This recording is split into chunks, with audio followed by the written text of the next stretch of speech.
सच्चिदानन्दरूपाय विश्वोत्पत्त्यादिहेतवे तापत्रय विनाशाय श्रीकृष्णाय वयं नुमः। बोलिए श्री अलकपुरी जी महाराज की जय, श्री दीपनारायण भगवान की जय, श्री माधवानंदपुरी जी महाराज की जय। जगत गुरु विश्वदूत शांति दूत महामंडलेश्वर स्वामी महेश्वरानंदपुरी जी महाराज की जय। स्वामी महामंडलेश्वर ज्ञानेश्वर पुरी जी महाराज की जय। श्री देवेश्वर महादेव की जय। श्री वृंदावन बिहारी लाल की जय। सुखदेव जी कहते हैं तृतीय स्कंद के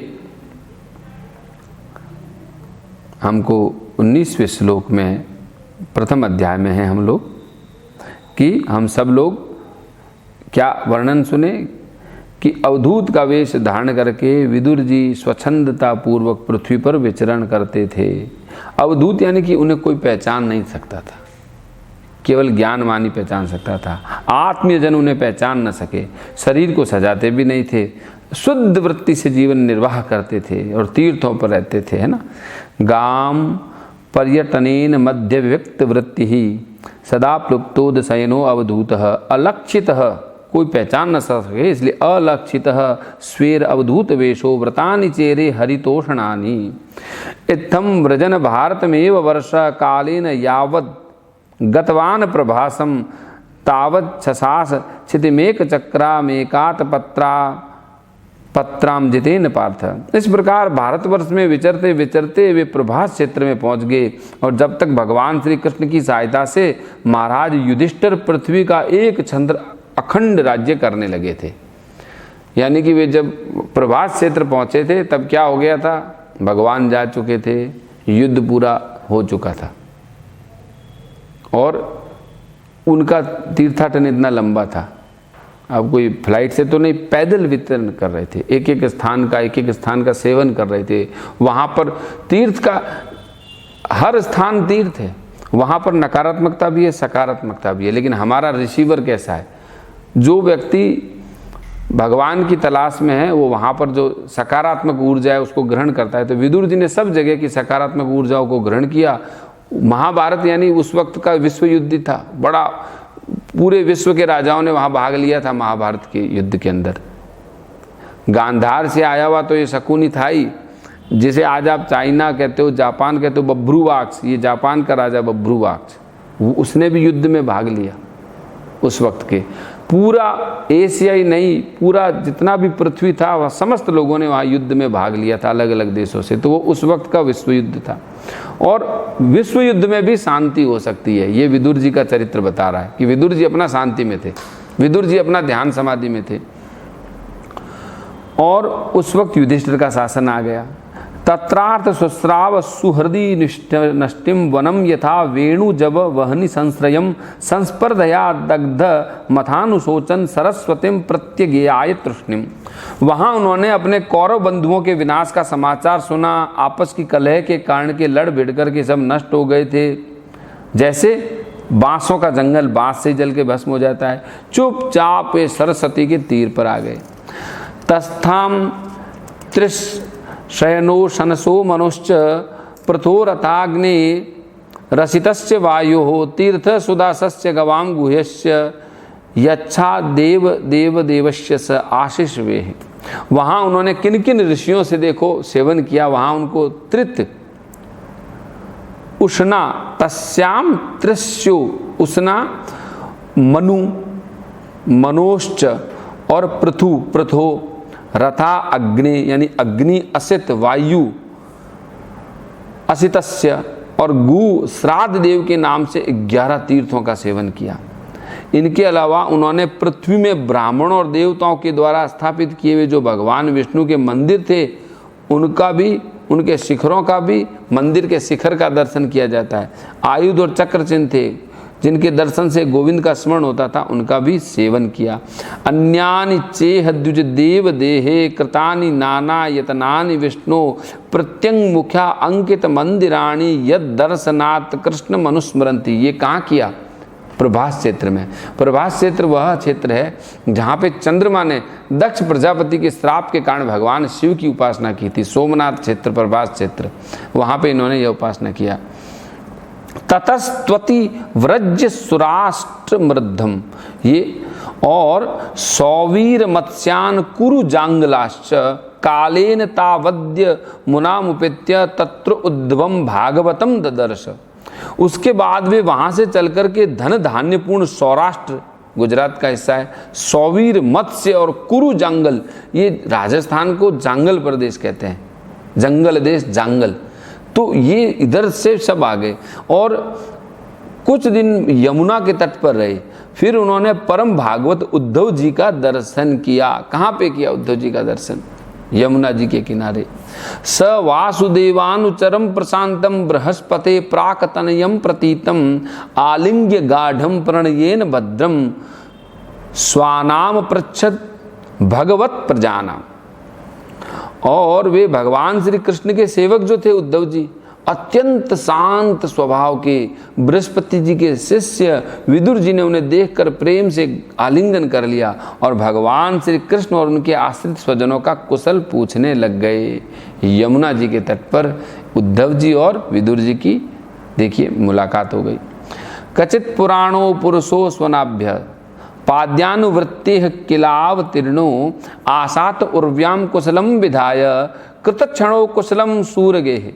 विदुर जी कहने लगे, हे उद्धव जी, पुराण पुरुष बलराम और श्री कृष्ण ने अपने ही नाभि कमल से उत्पन्न हुए ब्रह्मा की प्रार्थना से इस जगत में अवतार लिया, पृथ्वी का भार उतारा, सबको आनंद देते हुए अब वसुदेव जी के घर में कुशल तो है ना, ये पूछने लगे विदुर जी। विदुर जी अभी अनिभिज्ञ हैं कि उन्होंने अपनी लीला समेट ली।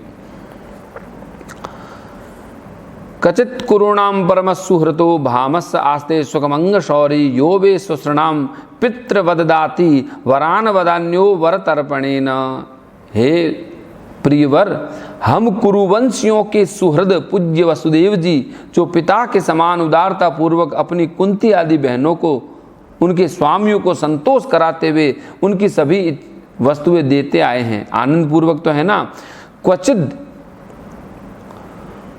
क्वचिद रुधाथाधिपतिर यदूनाम प्रदुम्न आस्ते सुखमंग वीरः यह रुक्मणी भगवते भिलेपे आराध्य विप्राण स्मरमादि सर्गे।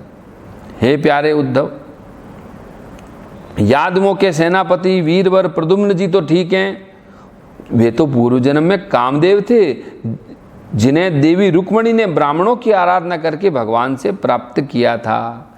रुक्मणी जी ने बेटा खो गया था, बचपन में ही संबरासुर उठा के ले गया था, तो रुक्मणी जी ने अनुष्ठान किया। कुछ लोग तो कहने लगे मर गए।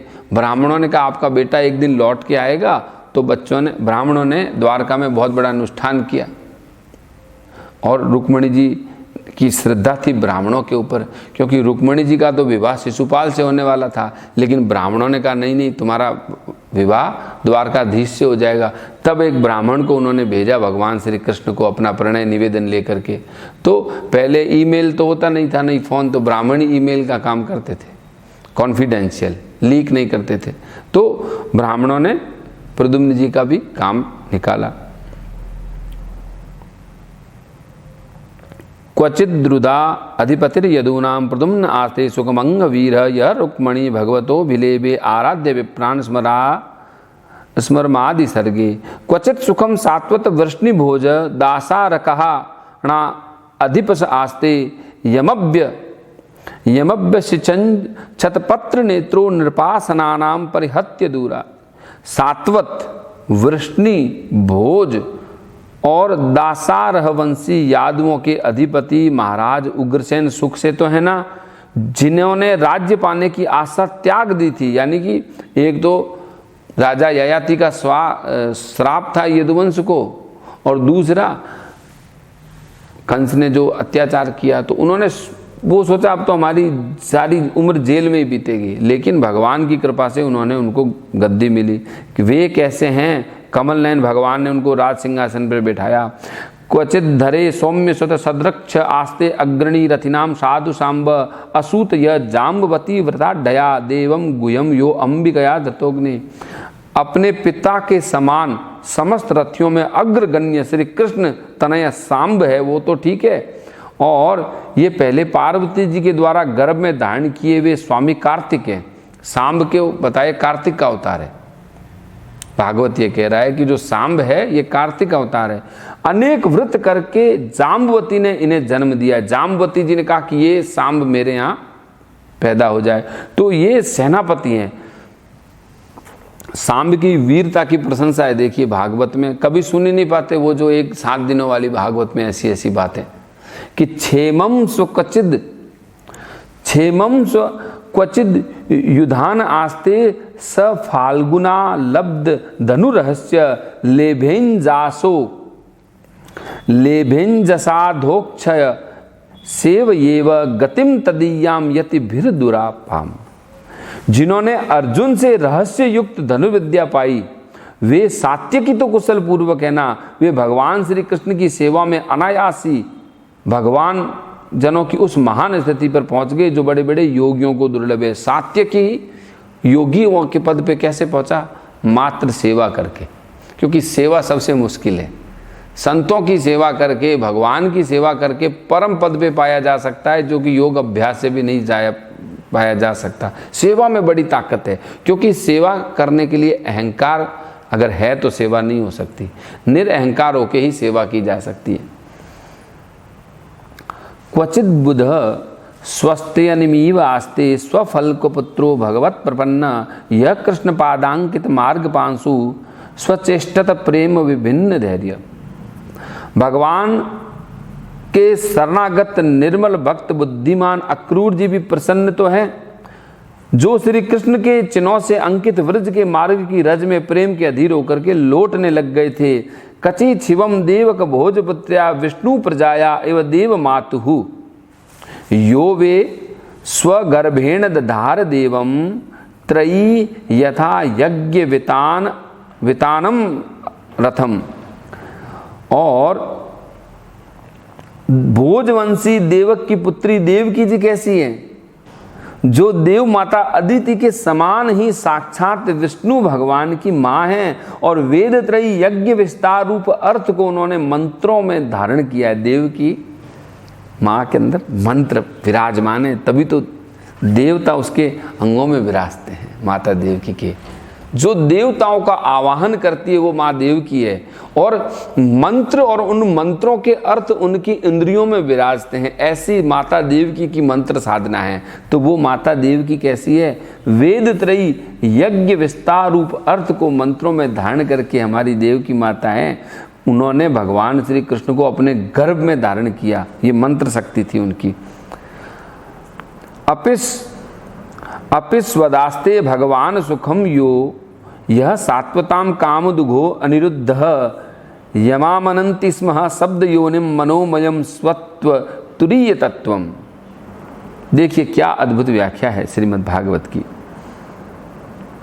आप भक्तजनों की कामनाएं पूर्ण करने वाले भगवान अनिरुद्ध जी तो सुखपूर्वक है ना, जिन्हें शास्त्र वेदों के आदि कारण और अंतःकरण चतुष्टय के चौथे अंश यानी मन के अधिष्ठाता है। देखिए चित्त, अहंकार, बुद्धि और मन, ये 4 अंतःकरण हैं। इनमें चित्त के जो देवता हैं वो वासुदेव हैं। चित्त को हम कॉन्शियसनेस कह सकते हैं। और संकर्षण यानी कौन है? बलराम जी। बलराम जी है वो अहंकार के देवता हैं। और बुद्धि के देवता हैं प्रद्युम्न जी, और मन के देवता हैं अनिरुद्ध जी। मन, बुद्धि, चित्त, अहंकार, तो इनके देव बताए हैं भागवत में। जो वैष्णव हैं वो उनको इस रूप में पूजते हैं, मन, बुद्धि, चित्त, अहंकार के रूप में। वासुदेव जो हैं यानी वो भगवान श्री कृष्ण हैं। तो कॉन्शियसनेस, चित्त, चेतना, वो स्वयं श्री कृष्ण है। अहंकार कौन है? संकर्षण बलराम जी। और बुद्धि के देवता कौन है? प्रद्युम्न जी। और मन के देव हैं अनिरुद्ध जी। ये मन, बुद्धि, चित्त, अहंकार के देव बताए।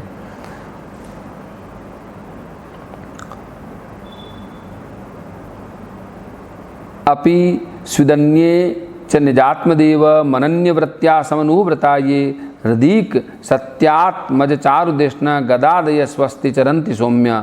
अपि स्वदौर्भ्याम विजया अच्युताभ्याम धर्मेण धर्म परिपाति से तुम दुर्योधनो तप्यत यत सभायाम सरामाज्य लक्ष्या विजयानुवृत्त्या।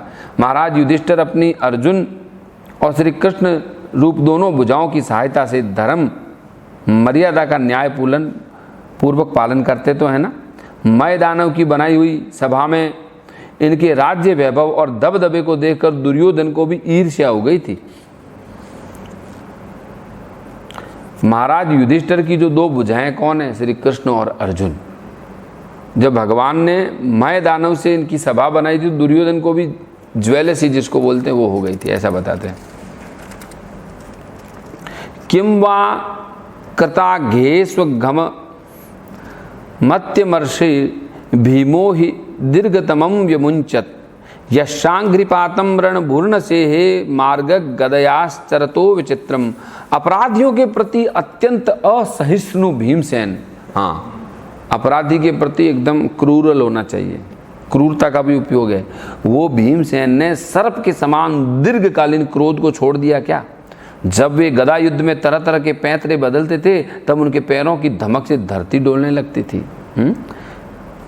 भीमो हिव दीर्घतमं यमुंचत यस्साघ्रिपातम रणभूर्ण से हे मार्गम गदयास्त्रतो विचित्रम क्वचिद् यशोधा रथयूथपानाम गांडीव धन्वो पर तारि रास्ते अलिक्षितो यच्चरकूट गूढ़ो माया किरातो गिरिशस्तुतोष।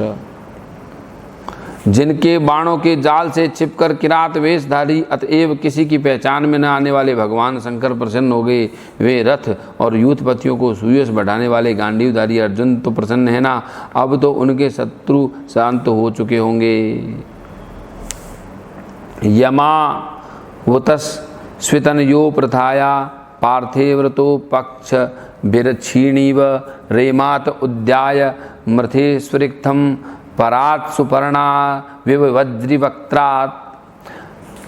पलक जिस प्रकार नेत्रों की रक्षा करती है, इसी प्रकार कुंती के पुत्र युधिष्ठिर आदि जिनकी सर्वदा संभाल करते हैं और कुंती ने ही जिनका लालन पालन किया है, वे माद्री के यमज यानी जुड़वा बच्चे नकुल सहदेव तो ठीक है ना, उन्होंने युद्ध में शत्रु से अपना राज्य उसी प्रकार छीन लिया था जैसे गरुड़ इंद्र के मुख से अमृत निकाल लाए थे। अहो प्रथापि घ्नीयते अर्भकार्थे राज्य ऋषि वरयेण विनातितेन यस्त्वेक वीरो अधिरथो विजिज्ञे धनुर्द्वितीय ककुभस तस्र। कहते हैं कि बेचारी कुंती तो राजऋषि पांडु के वियोग में मर सी गई थी और बालकों के लिए प्राण धारण होता है। ये पति के जाने के बाद माता यदि जिंदा है तो बालकों को जीवित देखने के लिए, उनका विकास देखने के लिए। रथियों में श्रेष्ठ महाराज पांडु ऐसे अनुपम वीर थे, उन्होंने केवल एक धनुष लेकर ही अकेले चारों दिशाओं को जीत लिया था। अहो प्रथापि गृह्यतेर्भकार्थे राज ऋषि वर्येण विनापितेन यस्त्वेक वीरो अधिरथो विजिज्ञे धनुर्द्वितीय ककुभस्ततस्त्र। ये महाराज पांडु की वीरता की विशेषता बताई। सौम्यानुशोचे तमध पतंतम भ्राते परेताय विद्रुद्रुहेय निर्यापितो येन सुह स्वपूर्या अहम स्वपुत्रान समनुव्रतेन। हे उद्धव जी, मुझे ये बताओ कि अधपतन की ओर जाने वाले उन धृतराष्ट्र के लिए बार बार शोक होता है जिन्होंने पांडवों के रूप में अपने परलोकवासी भाई पांडु से द्रोह किया, कुठाराघात किया, अपने पुत्रों की हाँ में हाँ मिलाई, अपने हित चिंतक मुझको भी नगर से निकलवा दिया। सोहम हरेर्मर्त्य विडम्बनेन दृशो नृणां चालयतो विधातुः नान्योपलक्ष्य पदवीं प्रसादाश्चरामि पश्यन् गतविस्मयोत्र। हे भाई, मुझे इसका कुछ भी खेद अथवा आश्चर्य नहीं है, क्योंकि जगत विधाता भगवान श्री कृष्ण की माया कुछ ऐसी है। मैं तो उन्हीं की कृपा से उनकी महिमा को देखता हूँ और दूसरों की दृष्टि से दूर रहकर आनंद विचरता हूँ। कौन क्या सोचता है ये मैं सोचता ही नहीं, ये विदुर जी कहने लगे। नूनम नृपाणाम त्रिमदोत्पथानां मही मुहुश्चालयतां चमुभि वधात् प्रपन्नार्तिजिहीर्षयेषोर्प्युपेक्षतागं भगवान कुरूणाम। यद्यपि कौरवों ने उनके अपराध बहुत से किए, फिर भी भगवान ने उनकी उपेक्षा की। वे उनके साथ उन दुष्ट राजाओं को मारकर भी अपने शरणागतों का दुख दूर करना चाहते थे, जो धन विद्या जाति और मद के अंधे होकर के कुमार्गामी हो रहे थे, बार बार अपनी सेनाओं से पृथ्वी को कपा रहे थे। तो भगवान ने क्या किया? उन सबको मरवाया। अजश्च जन्मोत्पथनाशनाय कर्माण्य कर्तुर्ग्रहणाय पुंसाम नन्वन्यथा कोर्हति देव योगम परो गुणानामुत कर्म तंत्रम। हे उद्धव जी, भगवान श्री कृष्ण जन्म और कर्म से रहित हैं। गीता में भी कहा है जन्म कर्म दिव्य में च। मेरा जन्म और कर्म, मेरा जो बर्थ है और मेरा जो एक्शन है, उसको फॉलो कर कोई नहीं सकता, भगवान कहते हैं। फिर भी दुष्टों का नाश करने के लिए और लोगों को अपनी ओर आकर्षित करने के लिए उनके दिव्य जन्म कर्म भगवान ने किए। तो भगवान की तो बात ही क्या है। दूसरे जो लोग गुणों से पार हो गए हैं, उनमें भी ऐसा कौन है जो इस कर्म आधीन देह के बंधन में पड़ना चाहेगा? यानी इस देह में कौन पड़ना चाहेगा? तस्य प्रपन्नाखिल लोकपाना अवस्थिता नाम अनुशासने स्वे अर्थाय जातस्य यदुस्वजस्य वार्ता सखे कीर्तयत् तीर्थ कीर्ति। अतः हे मित्र, जिन्होंने अजन्मा होकर के भी अपनी शरण में आए हुए समस्त लोकपाल और आज्ञाकारी भक्तों का प्रिय करने के लिए यदुकुल में जन्म लिया, उन पवित्र कीर्ति श्री हरि की बातें सुनाओ। यानी पूरे 45 श्लोक तक कौन बोले? विदुर जी बोले मैं इतना बोल लिया, अब आप मुझे उन पवित्र कीर्ति हरि की जो किसी के बस में नहीं है, फिर भी उन्होंने अपने भक्तों की बातों को मानकर उनके अनुसार आचरण किया। पूरी श्री दीप नारायण भगवान की जय। श्री वृंदावन बिहारी लाल की जय।